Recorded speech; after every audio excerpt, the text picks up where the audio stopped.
Welcome to our series, The Bhagavad Gita for All. Namaskar. Chapter 11, Viśhwarūp Darśhan Yog.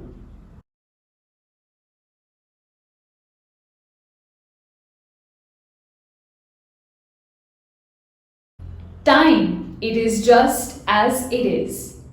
Having seen a divine form of his dear friend Shri Krishna, Arjun's perplexed.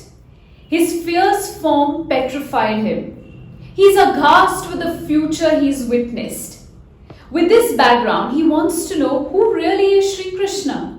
What is his nature? What is his true working?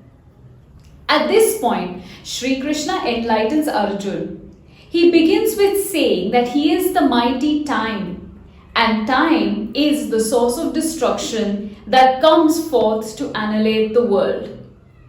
Let's take a moment here to explore time.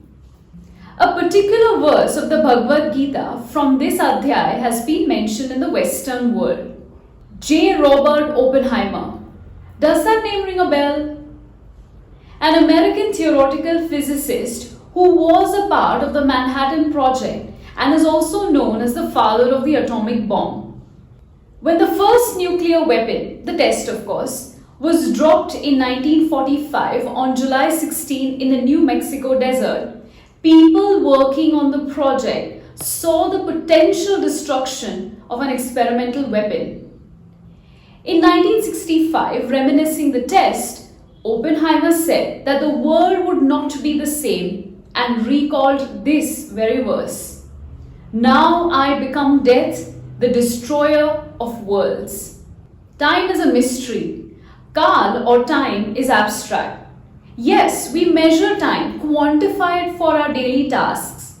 But time has no beginning, middle or end. It exists just as it is. In the Gita, a philosophical view mentions time as a flow.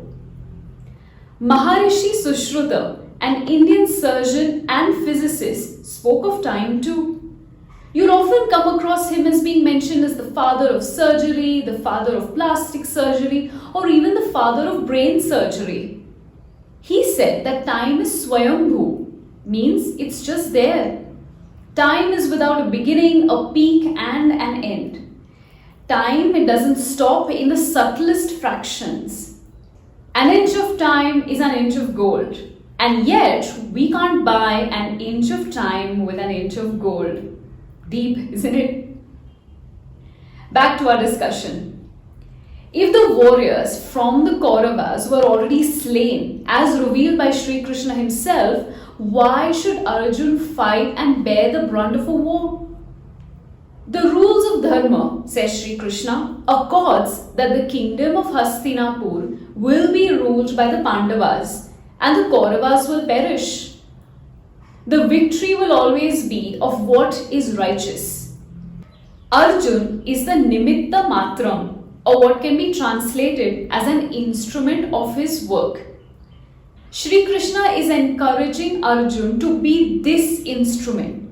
He has exceptional archery skills and is called a Sabyasachi. It's a mythological reference to someone who is ambidextrous, the ability to use both hands to discharge an arrow. A skill Arjun possessed. Shri Krishna tells Arjun that the fate of some of the stalwarts fighting in the war is predestined. They are bound to meet their end, notwithstanding their capabilities. And what capabilities were these? Lord Indra had gifted Karna a special weapon called Shakti, which could be used only once to slay an enemy. Karna was crystal clear that he would use it against Arjun. Grandfather Bhishma had a boon in which he could choose the time of his death. Dronacharya had all the information of all the weapons being used and how to neutralize them. Whoever tried to kill Jayadratha could have his head smashed to pieces if Jayadratha's head was to fall on the ground. If all this was in place in favor of the Kauravas, how were the Pandavas supposed to secure victory? They could because Shri Krishna had already made up his mind about who was to win the war. Arjun was a medium to accomplish this victory, and in the process, Arjun would rise as the valiant fighter that he was. One would wonder, what has this got to do with me? Well, let's apply it in our lives and see what happens. Sometimes the path of our lives is preordained. Some things are just meant to happen.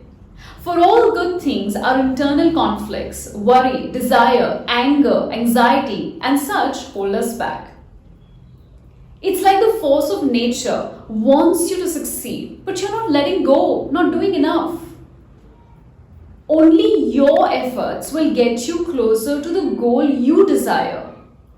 None can help you with that but yourself. That is the biggest takeaway we have from this knowledge that Shri Krishna shares with Arjun. Dhanyavad.